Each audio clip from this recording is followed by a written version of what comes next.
সকলকে জানাই সুপ্রভাত। রিয়া আজকে যাবে একটা ওয়ার্কশপ অ্যাটেন্ড করতে শিলিগুড়িতে। মাছটা আগেই ফ্রিজ থেকে বার করে রেখে দিয়েছিলাম, বরফ ছাড়ার পর নুন আর হলুদ মাখিয়ে রাখলাম, আর সবজিটাও কেটে রাখলাম যাতে মাসি এলে চট করে রান্নাটা করে ফেলতে পারে আর রিয়া খেয়েও যেতে পারে।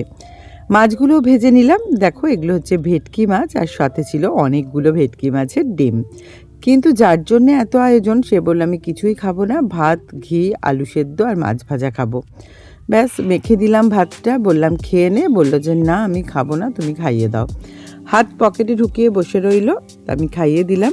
আর না খেয়ে গেলে সারাটা দিন কখন খাবে, কখন শিলিগুড়িতে পৌঁছবে, তারপরে খাবে।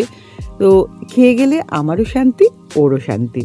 তো ভাতটা খাইয়ে দিলাম, আর কিছু নিয়ে গেল না, বলল ওদের যে ফ্লাইটের টিকিট আছে তার সাথে লাঞ্চের ব্যবস্থাও আছে, তো যা খায় খাবে। রিয়া বেরিয়ে গেল, তারপরে আমি রেডি হয়ে নিলাম অফিস যাবার জন্য। আজকে রেডি হবার পরে এই প্রথম মনে হচ্ছে আজকে একটু সোয়েটার পরার দরকার আছে, তো পরে নিলাম সোয়েটার আর চলে গেলাম মন্দিরে। আজকে যেহেতু মঙ্গলবার, তাই মন্দিরে ছিল অনেক ভক্তের ভিড়। আজকে মন্দির থেকে আমাকে আবার একটা প্রসাদী লাড্ডুও দিয়েছিল, সেটা নিয়ে আমি চলে এলাম স্টেশনে। দেখো কীরকম কুয়াশা, ট্রেনটা দেখাই যাচ্ছে না। ট্রেনটা এলো, চড়ে বসলাম ট্রেনে। অনেকক্ষণ ট্রেনটা চলার পরে কিন্তু কুয়াশাটা কাটলো। বর্ধমানে পৌঁছে সেই এসকেলেটারের ভিড়, সেই ভিড় ঠেলে আমি বাইরে বেরোতে বেরোতেই 15টা মিনিট লেগে যায়। তারপরে চড়ে বসলাম রিকশায়। এই দেখো, এই সেই রিকশা কাকা যাকে তোমাদের আগের একটা ব্লগে দেখিয়েছিলাম। আজও দেখছি আমার জন্য অপেক্ষা করছে।